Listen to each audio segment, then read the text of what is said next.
الحمد للہ رب العالمین، الصلاۃ والسلام علی سید الانبیاء والمرسلین وعلی آلہ واصحابہ اجمعین، اما بعد فقد قال اللہ عز وجل اعوذ باللہ من الشیطان الرجیم، بسم اللہ الرحمن الرحیم، انما يستجيب الذين يسمعون والموتى يبعثهم الله ثم إليه يرجعون، صدق اللہ العظیم۔ دل مردہ دل نہیں ہے، اسے زندہ کر دوبارہ، دل مردہ دل نہیں ہے، اسے زندہ کر دوبارہ، کہ یہی ہے امتوں کے مرض کہن کا چارہ۔ معزز و محترم حاضرین،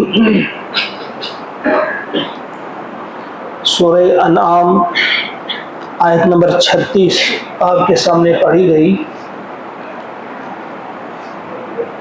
اسی کی روشنی میں آج ہم اس بات کی طرف ذرا سب اپنی توجہ مبذول کریں گے کہ یہ سننا جو ہے کس قدر اہم ہے۔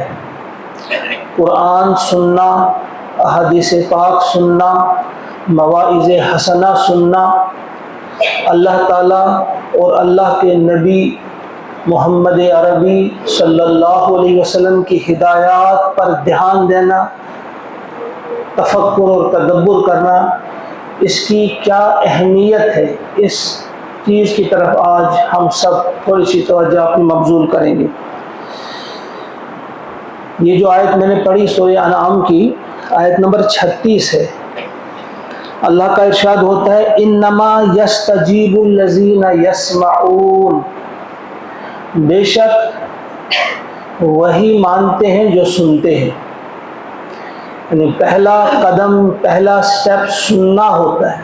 جب انسان سنے ہی نہیں تو مانیں گے کیا ہو؟ فرمایا بے شک وہی مانتے ہیں جو سنتے ہیں۔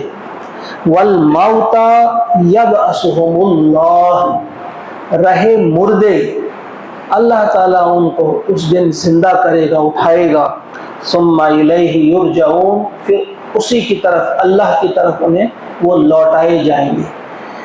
مردے سے مراد یہاں کیا ہے؟ وہی دل مردہ، وہ دل زندہ دل ہے جو سننے کے لیے تیار ہے، اور وہ دل مردہ دل ہے جو سننے کے لیے تیار نہیں۔ ایک اور جگہ اللہ تبارک و تعالیٰ فرماتے ہیں سورہ بنی اسرائیل آیت نمبر 36، ان السمع والبصر والفؤاد کل اولئک کان عنہ مسئولا، بے شک کان اور آنکھ اور دل، ان سب کے بارے میں اس دن سوال ہوگا۔ یعنی کانوں سے کیا سنا آپ نے، جو سننا تھا کیا سنا؟ دل آپ کا کس قدر مطمئن تھا، خوشی محسوس کرتا تھا قرآن سننے میں، احادیث پاک کو سننے میں آپ کا دل کس قدر اس کے لیے تیار رہتا تھا؟ حضرت عبداللہ ابن مسعود رضی اللہ تعالی عنہ کا ارشاد ہے، زاد راہ جو حدیث کی کتاب ہے، پہلے صفحے پر اس کے آپ کو یہ ملے گا، انہوں نے فرمایا ہے اطلب قلبک عند ثلاثۃ مواطن، اپنے دل کو تلاش کرو 3 موقعوں پر۔ عند سماع القرآن، قرآن سننے کے موقع پہ، یعنی جب قرآن سنایا جاتا ہو دل کو تلاش کرو، یعنی کیا آپ کا دل لگتا ہے قرآن سننے میں؟ کیا آپ کو لطف آ رہا ہے، سکون مل رہا ہے، آپ کو چین مل رہا ہے قرآن سننے میں؟ پہلی 3 موقعوں پہ پہلا موقع کون؟ قرآن سننے کے موقع پہ۔ وفی مجالس الذکر، اور ذکر کی مجلسوں میں، اس وقت بھی اپنے دل کو تلاش کرو۔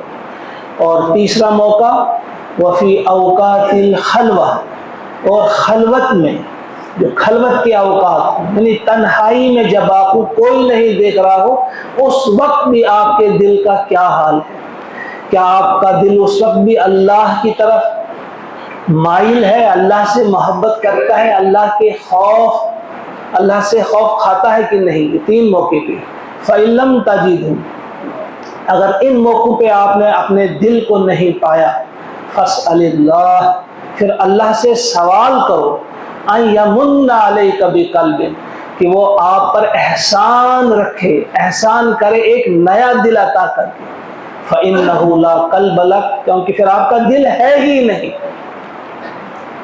پھر اللہ سے سوال کرو کہ وہ آپ پہ احسان کرے گا ایک نیا دل عطا کر کے۔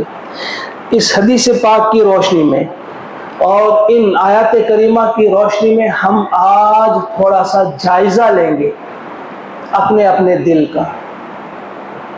کتنا ہمارا دل جو ہے وہ مطمئن ہوتا ہے جب ہم قرآن سنتے ہیں یا احادیث پاک سنتے ہیں، یا پھر قرآن جہاں سنایا جاتا ہے وہاں سے ہم بھاگ جاتے ہیں، ہمارا دل نہیں کرتا، ہمیں کچھ گھٹن سی محسوس ہوتی ہے۔ حضرت انس بن مالک رضی اللہ تعالیٰ عنہ فرماتے ہیں، ابن ماجہ کی حدیث ہے 236، فرماتے ہیں انس بن مالک رضی اللہ تعالیٰ عنہ قال ان رسول اللہ صلی اللہ علیہ وسلم قال، کہ فرمایا اللہ کے رسول علیہ السلام نے، نظر اللہ عبدا، تر و تازہ رکھے اللہ تعالیٰ اس بندے کو۔ ذرا دعا کی ہے اللہ کے رسول صلی اللہ علیہ وسلم نے۔ ہم سب ذرا اپنے اپنے گریبان میں جھانکیں، کس کے لیے دعا کی ہے سنیے۔ نظر اللہ عبدا، تر و تازہ رکھے اللہ تعالیٰ اس بندے کو۔ تر و تازہ رکھے یعنی خوش رکھے، شاد اور آباد رکھے، اچھا رکھے، تندرست رکھے۔ بہترین دعا فرمائی ہے اللہ کے نبی نے کہ تر و تازہ رکھے اللہ تعالیٰ اس بندے کو، اس کو سمع مقالتی، جس نے میرا کلام سنا، میری کوئی بات سنی، میری کوئی حدیث سنی، میرا کوئی کلام سنا، فوعاہا، پھر اسے یاد رکھا، ثم بلغہا انی، پھر اسے پہنچایا میری طرف سے، انی، گویا پیارے نبی صلی اللہ علیہ وسلم نے ایک امانت آپ کے سپرد کی ہے۔ جب آپ پیارے نبی کا کوئی قول، کوئی حدیث، کوئی فرمان آپ ان کا سنیں گے، پہلا تو سننا ہے۔ کیا ہم سننے کے لیے تیار ہیں؟ جب سنیں گے پھر اسے یاد رکھیں گے، پھر اسے کسی تک پہنچائیں گے۔ حضور کی یہ امانت شش، یہ شش بات نویں بے انتا، پھر حاصل شش بوزن سی تیار آسا۔ ہمیں مسجد میں جب آتے بھی ہیں تو جیسے یہاں کانٹے چبھتے ہیں، ہمیں آنے سے پہلے جانے کی فکر ہوتی ہے۔ مسجد کے آداب میں سے ایک ادب یہ ہے کہ جو آئے گا پہلی صف میں بیٹھے گا، جب پوری صف ہوگی پھر دوسری صف میں بیٹھے گا، لیکن ہم بالکل دروازے کے ساتھ بیٹھیں گے کیونکہ ہمیں آنے سے پہلے جانے کی فکر ہوتی ہے۔ برحال فرمایا کہ اللہ تعالیٰ اس بندے کو تر و تازہ رکھے جس نے میری کوئی بات سنی، میرا کلام سنا، پھر اسے یاد رکھا اور پھر اسے پہنچایا میری طرف سے۔ کیوں؟ آگے فرمایا فَرُبَّ حَامِلِ فِقْهٍ غَيْرِ فَقِيهٍ، فرمایا بہت سارے ہوتے ہیں جو علم کی بات کوئی اٹھانے والے، کوئی علم کی بات انہوں نے اٹھا لی، یعنی سن لی، یاد رکھی، غیر فقیہ، وہ سمجھدار نہیں ہوتے، یعنی خود اسے اچھی طرح وہ نہیں سمجھ پاتے لیکن بات کو یاد رکھا۔ پھر وَرُبَّ حَامِلِ فِقْهٍ إِلَى مَنْ هُوَ أَفْقَهُ مِنْهُ، پھر اس بات کو کسی تک پہنچایا، اور جس تک پہنچایا وہ بہت سمجھدار ہوتا ہے، اس سے بہت فائدہ اٹھاتا ہے۔ وہ اگر یہ اس سے خود فائدہ نہ اٹھا سکے لیکن کسی نے تو اٹھایا، دوسروں تک پہنچانے کی ذمہ۔ اسی کی وضاحت اگر ہم دیکھیں گے، ایک اور جگہ فرمائی ہے پیارے نبی نے، حضرت ابو موسیٰ اشعری رضی اللہ تعالیٰ عنہ فرماتے ہیں کہ حضور علیہ الصلوۃ والسلام نے فرمایا، اللہ تعالیٰ نے مجھے جو علم اور ہدایت دے کر بھیجا ہے، جو علم اور ہدایت دے کر بھیجا ہے، اس کی ایک مثال آپ نے بیان فرمائی۔ فرمایا اس کی مثال ایسی ہے جیسے بارش برسی، جس زمین پر یہ برسی، آپ نے فرمایا اس کی 3 قسمیں ہیں۔ ایک قسم وہ ہے جو زرخیز ہے، کہ بارش کو اس نے جذب کیا اپنے اندر، پھر یہاں ہریالی ہوئی، یہاں گھاس اگی، یہاں پیڑ پودے اگے، پھول اگے، اس سے لوگ بھی فائدہ اٹھاتے ہیں اور حیوانات بھی، چرند پرند بھی، سب فائدہ اٹھاتے ہیں۔ دوسری قسم کی زمین وہ ہے جو سخت زمین ہے، وہ اس کو اپنے اندر جذب نہیں کرتی لیکن پانی کو جمع کر کے رکھتی ہے، اور پھر اس سے انسان بھی فائدہ اٹھاتے ہیں، حیوانات بھی، چرند پرند بھی اس سے فائدہ اٹھاتے ہیں۔ یہ دوسری قسم کی زمین۔ پھر تیسری قسم کی زمین فرمائی چٹیل زمین، نہ اپنے اندر وہ جذب کرتی ہے پانی کو، نہ اسے جمع کر کے رکھتی ہے۔ یہ 3 زمینیں فرما کر آپ نے فرمایا کہ انسانوں کی بس یہی 3 قسمیں ہیں۔ ایک تو وہ ہے جس نے قرآن یا پیارے نبی کا کوئی فرمان سنا، اپنے اندر جذب کیا، اس کے مطابق عمل کیا، اور پھر اوروں تک بھی پہنچایا، گویا اس نے خود بھی فائدہ اٹھایا اس سے، اور اوروں نے بھی فائدہ اٹھایا، اوروں تک بھی پہنچایا۔ اور دوسرا انسان وہ، اگر اس نے خود فائدہ نہیں اٹھایا لیکن یاد رکھا اور کسی تک پہنچایا، اس نے اس سے فائدہ اٹھایا۔ اور تیسری قسم وہ جو نہ یاد رکھے نہ اسے کسی تک پہنچائے، بلکہ یہ سننے کے لیے پہلے تیار ہی نہیں ہوتا ہے، یہ ایسے مقامات پہ جاتا ہی نہیں جہاں بارش گرتی ہے، جہاں اللہ اور اللہ کے رسول کی بات سنائی جاتی ہے، یہ وہاں جاتا ہی نہیں ہے۔ سنے گا کیا، یاد کیا رکھے گا، پھر کسی اور تک کیا پہنچائے گا۔ اس حدیث پاک پر بھی آپ دھیان دیں گے۔ کیا ہوتا ہے کہ کبھی کبھی ہمارے بھائی کہتے ہیں کہ ٹھیک ہے ہم فلاں کی بات نہیں سن سکتے کیونکہ یہ خود جو ہے وہ اچھا انسان نہیں ہے، یہ عمل ہی نہیں کرتا، اس کی کیا بات سنی جائے۔ لیکن اگر آپ تاریخ کا مطالعہ کریں گے، کتنے لوگ ہیں جنہوں نے ڈاکوؤں سے بات سن کر اپنی زندگی بدل دی، تھے کیا اور پھر کیا بنے وہ۔ ایک مثال آپ کے سامنے، ایک جگہ ڈاکو نے حملہ کیا ایک قافلے پر، اب ان کو مارا پیٹا، ان کا سب سامان ضبط کیا، سب کچھ لیا ان سے، اور ان کو کچھ لوگوں کو باندھ بھی دیا، ان کو چھوڑا بھی نہیں۔ ان میں سے ایک شخص ہے، وہ اٹھتا ہے اور ڈاکوؤں کے سردار کے پاس جاتا ہے، کہتا ہے میری ایک ریکویسٹ ہے، میری ایک درخواست ہے۔ اس نے کہا ہمیں معلوم ہے آپ اپنا مال واپس مانگیں گے، یہ خیال ذہن سے نکال دو، ہمارے پاس بڑی ایسی درخواستیں آتی، چھوڑ دو یہ چیز۔ کہا نہیں ایسا نہیں ہے۔ کہا اچھا پھر آپ کسی قیدی کو چھڑانے کی بات کرتے ہوں گے، یہ بھی ممکن نہیں ہے۔ کہا نہیں ایسا بھی نہیں ہے، میں اس کے لیے نہیں آیا ہوں، ہاں اگر آپ چھوڑ دیں گے تو کرتا میں سفارش، لیکن اس وقت میں اس گھر سے نہیں آیا ہوں۔ کہا پھر کیا مسئلہ ہے بتاؤ۔ کہا میرا ایک تھیلا ہے، ایک تھیلا ہے، اس میں میرے کچھ کاغذ ہے، وہ مجھے واپس دے دو۔ کہا اچھا آپ اس کچرے کی بات کرتے ہیں، وہ کچرا ہوتا ہے، کیا دیکھتے ہو آپ اس کاغذ کو، کیا کرنا ہے آپ نے؟ کہا نہیں مجھے چاہیے، میں ایک طالب علم۔ کہا کرو تلاش، یہ جو سامان ہے یہاں پہ۔ اس ڈھیر میں تلاش کرتے کرتے وہ تھیلا نکالا، کہا ہمارے سامنے اس کو الٹ دو، اس میں کوئی خاص چیز ہوگی اس لیے آپ ڈھونڈ رہے ہیں۔ انہوں نے الٹ دیا کاغذ سے، کہا یہ تو کچرا ہے، کاغذ ہے۔ کہا نہیں، یہ میری ساری محنت ہے، میں جو پڑھتا ہوں میرے نوٹس ہیں یہ۔ اس نے کہا ڈاکو کے سردار نے، اچھا یہ کیسا علم ہے جو ان کاغذ کے ٹکڑوں کا محتاج ہے؟ یہ بالکل دنگ رہ گئے کہ ہاں بات تو بڑی زبردست تھی، یہ کیسا علم ہے جو کاغذ کا محتاج ہے؟ اسی وقت انہوں نے تہیہ کیا کہ اب میں جو علم حاصل کروں گا اپنے ذہن میں اتاروں گا۔ یہ بہت بڑے عالم اور فلسفی ہوئے، یہی تھے امام غزالی رحمۃ اللہ تعالی۔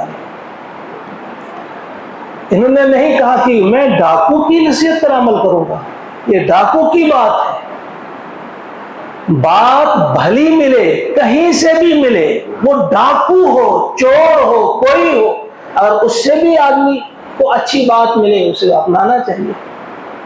ایک اور مثال دوں گا، حضرت شفیق بلخی کی آپ کا نام آپ نے سنا ہوگا رحمۃ اللہ تعالی علیہ۔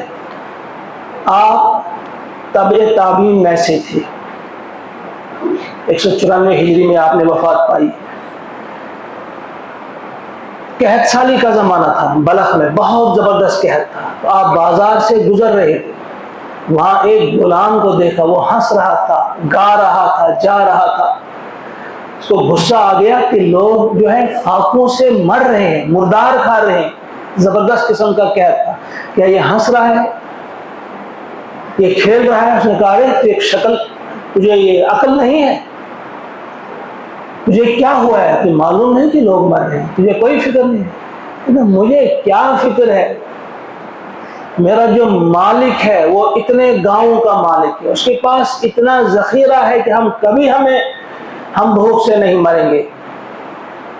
تو یہ جو شفیق تھا بلخی، یہ رہ گیا کہ دیکھنا ہے تو اس شخص کو دیکھو کہ اپنے اس مالک پہ سے کتنا بھروسہ ہے، اور میں ہوں جسے میں مالک سمجھتا ہوں اللہ، وہ تو ایک دو گاؤں کا مالک نہیں، وہ تو سارے جہان کا مالک ہے۔ یہیں سے مڑا، اس کی زندگی میں اسی سے تبدیلی آ گئی، بہت بڑا ولی بن گیا، بہت بڑا عالم بن گیا۔ کس نے سمجھایا اسے؟ ایک غلام نے، اور ایک بیوقوف غلام نے، وہ بیوقوف قسم کا تھا، احمق قسم کا غلام تھا، اس سے اس نے یہ حکمت کی بات سیکھ لی۔ ہم کہتے ہیں کہ ہاں ہم اپنی زندگی بدلتے، لیکن یہ کہنے والے ہی عمل نہیں کرتے۔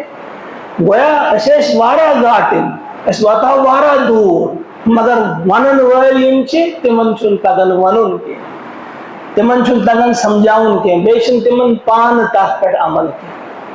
یہ گویا ہماری سوچ ہے۔ تو پیارے نبی کے اس فرمان کو دیکھو کہ اللہ تعالیٰ اس بندے کو تر و تازہ رکھے، خوش رکھے، یہ نہیں فرمایا دنیا میں ہے، خوش رکھے، گویا دنیا میں بھی، قبر میں بھی، حشر میں بھی، اور اس کے بعد بھی جنت میں بھی اسے خوش رکھے۔ کتنی بڑی بات اور کتنی اہم دعا ہے۔ کتنے لوگ ہم میں تیار ہیں کہ ہم پیارے نبی علیہ السلام کی اس دعا کا حصہ بنے، یہ ہمارے لیے بھی آ جائے۔ وہ آج میں نے، آپ نے، ہم سب نے آج تہیہ کر لینا ہے کہ واقعی ہم ان لوگوں میں اپنے آپ کو شمار کروائیں جن کے لیے دعا کی ہے پیارے نبی صلی اللہ علیہ وسلم نے۔ اور پھر اگر ہم نہیں سنیں گے تو ہمیں دھیان دینا چاہیے، سورہ بقرہ کی جو آخری 2 آیات ہیں، معراج کے موقع پہ یہ جو دی گئی ہے حضور علیہ السلام کو، جو عرش کا عرش کے نیچے جو خزانہ ہے، حضور نے فرمایا اس خزانے سے یہ 2 آیات دی گئی۔ پہلی آیت کے آخری الفاظ ہیں سمعنا واطعنا، ہم نے سنا، ہم نے اطاعت کی، غفرانک ربنا، اے ہمارے پروردگار ہم آپ کی بخشش کے طلبگار ہیں، وَإِلَيْكَ الْمَصِيرُ، اور آپ ہی کی طرف ہمیں آنا ہے۔ اس میں کیا ہے؟ اتنا بڑا خزانہ، خزانے سے اللہ تعالیٰ نے اپنے حبیب کو عطا کیا، اس میں سننے کی بات ہے۔ اور حضور نے فرمایا شام کو سوتے وقت جو یہ 2 آیات پڑھے گا یہ اس کے لیے کافی ہو جائیں گی۔ وہ شام کو سونے کے وقت آپ نے کہنا ہے سمعنا و اطعنا، لیکن ساتھ ہی جائزہ لینا ہے، کیا دن میں ہم نے سنا کہیں قرآن، سنی کوئی حدیث کی؟ جھوٹ بول رہے ہیں اللہ سے، ہم نے سنا اور اطاعت کی۔ کیا سنا آج دن میں آپ نے؟ گانے سنے ہوں گے، کہانیاں سنی ہوں گی، غیبت سنی ہوگی، بےہودہ اور بے شرمی کی مجلسوں میں غلط قسم کے الفاظ سنے ہوں گے، پھر کہیں گے آپ سمعنا و اطعنا۔ کیا سنا ہے آپ نے؟ سمعنا و اطعنا غفرانک ربنا، یعنی ہم نے سنا اور ہم نے اطاعت بھی کی، لیکن پھر بھی ممکن ہے غلطی ہوئی ہو، ٹھیک طرح سے نہ سن پائے ہو، ٹھیک طرح سے اطاعت نہ کی ہو، غفرانک، اس کے لیے اے ہمارے رب ہم تیری بخشش کے طلبگار ہیں، ہم بخشش چاہتے ہیں، معافی چاہتے ہیں، شاید سننے میں ہم سے غلطی ہوئی یا عمل کرنے میں ہم سے غلطی ہوئی۔ اس آیت مبارکہ کو بھی ہم یاد رکھیں گے۔ اب کچھ لوگ ایسے بھی ہو سکتے ہیں جو کہیں گے بھئی ہم فلاں سے کیوں سنیں، یہ تو ہم سے کم جاننے والا ہے۔ تو اس چیز کو بھی رد کر دیا ہے پیارے نبی صلی اللہ علیہ وسلم نے۔ آپ اپنے صحابہ سے سنتے تھے قرآن، مجھے سناؤ۔ حضرت عبداللہ ابن مسعود سے ایک دن آپ نے فرمایا اقرأ علی القرآن، ذرا مجھے قرآن سناؤ۔ حضرت عبداللہ ابن مسعود نے عرض کیا اے اللہ کے رسول، میں آپ کو سناؤں؟ قرآن آپ پہ نازل ہوا ہے، ہم آپ سے سنتے ہیں، ہم آپ کو کیا سنائیں گے؟ تو آپ نے فرمایا انی احب ان اسمعہ من غیری، کہا میں نہیں، میں کسی اور سے سننا چاہتا ہوں، اپنے علاوہ میں آپ سے سننا چاہتا ہوں، مجھے سنائیے قرآن۔ ہم کہیں گے نہیں، میں اس سے کیا سیکھوں گا، یہ کیا قرآن مجھے سنائے گا۔ اور اتنا ہی نہیں، حضرت ابی بن کعب، حضرت معاذ بن جبل اور حضرت سالم مولا ابی حذیفہ، ان لوگوں سے، ان صحابہ سے، عظیم لوگوں سے پیارے نبی صلی اللہ علیہ وسلم قرآن سنا کرتے تھے۔ ان کے بارے میں اس کے علاوہ بھی ہے، لیکن ان کے نام اکثر آتے ہیں کہ ان سے آپ قرآن سنتے تھے کہ ہمیں سناؤ قرآن۔ یہ سب باتیں ہمیں یاد دلاتی ہیں کہ ہمارا جو دنیا میں آنا ہے یہ یوں ہی نہیں ہے، ہماری کوئی ذمہ داری بنتی ہے، اور وہ ذمہ داری کیا ہے وہ ہمیں کب پتہ چلے گا؟ جب ہم سنیں گے، اور جب ہم سنیں گے تو اس کا صلہ کیا ملے گا؟ حضور کی یہ دعا کہ نظر اللہ عبدہ، شاد اور آباد رہے گا، وہ دنیا میں آباد رہے گا، قبر میں بھی اس کے لیے اچھائی ہوگی، حشر میں بھی ہوگی اور وہاں بھی ہوگی۔ شیخ العالم رحمت اللہ علیہ نے بڑی پیاری بات کہی ہے، خوبصورت بات، اسی کی وضاحت سمجھے ہے وہ۔ کنتھاؤ حدیثن بے پنج سورن دہکی نلیو حورن من ظالمن ظالن نارون تندورن علمن تھاگن قصورن من۔ وضاحت کی ہے، حدیث پاک کو سنو، اس کے لیے اپنی طبیعت کو مائل کرو۔ ہمیں تو غصہ آتا ہے، من ہر جائے کیا سکے ایمو واز خانو کام گسا جناز پڑھنے تو من 33 وقت نہیں واز گوزلاؤ گسا کنی نکاح چی مجلس من 33 کرنیم تقریر گسو کنی تعزیتس 33 چی تقریر درس من ہر جائے کریم ہوتا۔ بھئی سوچو، یہ سننا ہے، یہ کیا وجہ ہے کہ قرآن ہم سننے کے لیے تیار نہیں، احادیث پاک ہم سننے کے لیے تیار نہیں، پیارے نبی کے اس فرمان کو ہم کوئی اہمیت دینے کے لیے تیار نہیں۔ نظر اللہ عبدا سمع مقالتی، جس نے میری بات سنی، شاد آباد رکھے، تر و تازہ رکھے اس بندے کو اللہ تعالیٰ۔ جس نے میری بات سنی پھر اسے فوعاہا، اسے یاد رکھا اور پھر دوسروں تک میری طرف سے پہنچایا۔ ایک اور بات کی طرف آپ کی توجہ، ہم جو دوش کبھی دیتے ہیں اور کو کہ ان کو سمجھانا نہیں آتا، یہ موقع و محل نہیں دیکھتے، یہ نہیں کرتے وہ نہیں کرتے، اصل میں یہ نہیں ہے، ہم اپنے آپ کو ہی دیکھنے کے لیے تیار نہیں۔ ہمیں ایک بات پہ غور کرنا چاہیے، ٹھیک طرح سے سننا چاہیے۔ جو دیر سے آتے ہیں وہ بھی یہ بات سنیں، یہ سننے سے چڑ کیوں ہے، یہ وجہ کیا ہے؟ یہ بیماری ہے۔ دیکھیے، جب اس انسان کا جسم بیمار ہوتا ہے نا، اگر کسی کو معدے میں کوئی بڑی تکلیف ہوئی، السر ہے، کینسر ہے، کچھ بھی ہے، یہ کچھ کھا نہیں پاتا، اگر اس کو زبردستی کھلایا جاتا ہے اس کو الٹی آ جاتی ہے، یہ بالکل کھانے کے لیے تیار نہیں ہوتا، بیمار جسم ہے۔ برابر اسی طرح روح بھی بیمار ہوتی ہے۔ روح کی غذا ہے قرآن حدیث، یہ روح کی غذا ہے۔ روح نوری مخلوق ہے اور اس کی غذا بھی نوری ہے، وہ ہے قرآن، وہ ہے احادیث پاک۔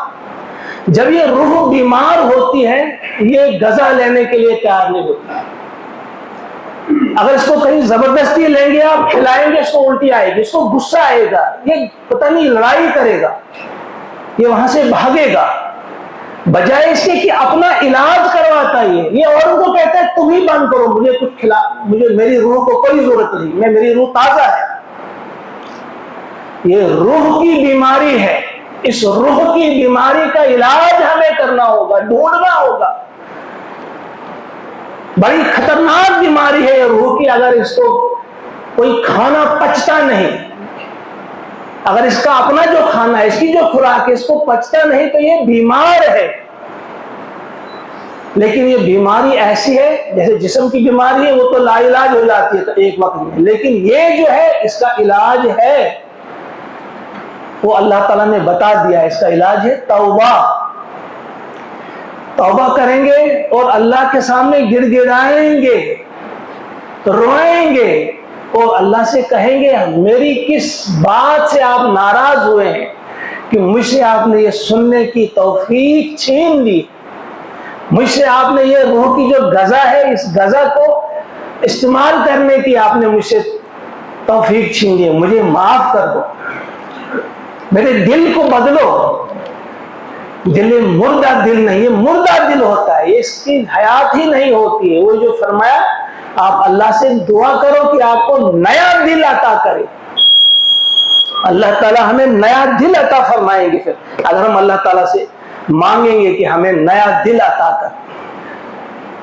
سورہ یاسین ہم پڑھتے ہیں جب آخری گھڑیاں ہوتی ہیں کسی شخص کے جانے کی، یہ سورہ یاسین جو پڑھا جاتا ہے کیا ہے اس میں آپ کو معلوم ہے؟ ابھی پچھلے دنوں ہم یہاں پڑھ رہے تھے، جو تھے ان کو معلوم ہوگا، کچھ لوگ بیٹھتے ہی نہیں ہیں۔ سورہ یاسین کیوں کہا جاتا ہے؟ یہ پیارے نبی نے کیوں فرمایا اس کے سراہنے پڑھو جو مرنے والا ہے؟ اس میں جو ہے باس بعد الموت کا تذکرہ ہے، اس میں اپنے اصلی وطن کا تذکرہ ہے کہ یہ سنے گا کہے گا آپ نئی جگہ جا رہے ہیں، نئی جگہ نہیں، اصلی وطن آپ کا یہی ہے، وہاں کوئی پریشانی آپ کو نہیں ہوگی۔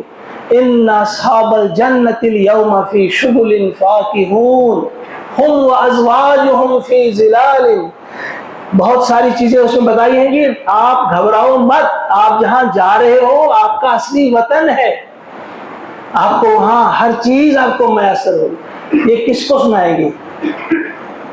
جو جا رہا ہے دنیا سے، لیکن یہ سب کے قسمت میں نہیں کہ وہ یہ سنے اور پھر اس کو سمجھ بھی آ جائے کہ میں نے کیا سنا۔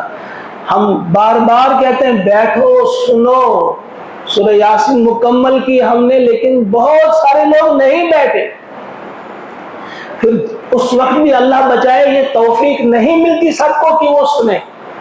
جب اللہ کسی سے ناراض ہوتا ہے پتہ نہیں کہاں کس جگہ اس کی موت آ جاتی ہے جہاں کوئی اس کو سنانے والا ہی نہیں ہوتا۔ لہذا اگر ہم چاہتے ہیں کہ ہماری جو آخری گھڑی ہو وہ بھی اچھی ہو، اس وقت بھی ہماری زبان پہ کلمہ ہو، اور اس وقت بھی ہم سورہ یاسین کی تلاوت سن رہے ہیں۔ جب انسان سنتا ہے تو دل میں پڑھتا بھی ہے، گویا پڑھتے پڑھتے سورہ یاسین پڑھتے پڑھتے دنیا سے رخصت ہو جائیں گے۔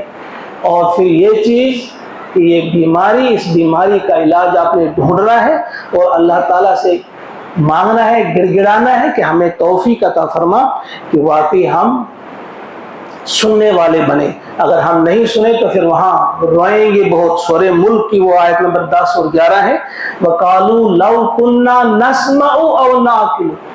جب ان کو جہنم میں دھکیل دیا جائے گا، جب وہ جل رہے ہوں گے، وہ کہیں گے کاش ہم نے وہاں سنا ہوتا ہے، کاش ہم نے سنا ہوتا، او ناقلو یا عقل سے کام لیا ہوتا، ما کننا فی اصحاب السعیر، آج ہم جہنمیوں میں نہیں ہوتے۔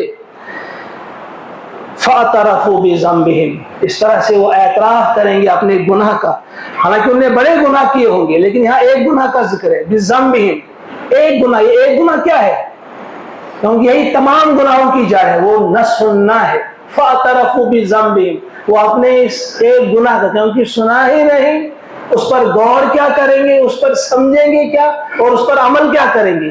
کاش ہم نے سنا ہوتا۔ قالوا لو كنا نسمع او نعقل ما كنا في اصحاب السعیر فاعترفوا بذنبہم، وہ اعتراف کریں گے اپنے اس گناہ کا کہ ہم نے سنا نہیں۔ پھر اس وقت کا اعتراف اللہ تعالیٰ فرماتے ہیں فَسُحْقًا لِأَصْحَابِ السَّعِيرِ، لعنت ہو ان جہنمیوں پر، معاف نہیں، وہاں کہیں گے لعنت ہو۔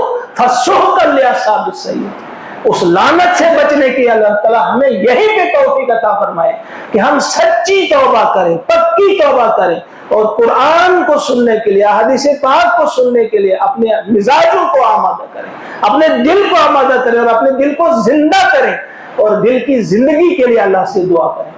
اللہ تعالیٰ مجھے بھی اور آپ کو بھی توفیق عطا فرمائے۔ ربنا تقبل منا انک انت السمیع العلیم۔ السلام علیکم ورحمۃ اللہ۔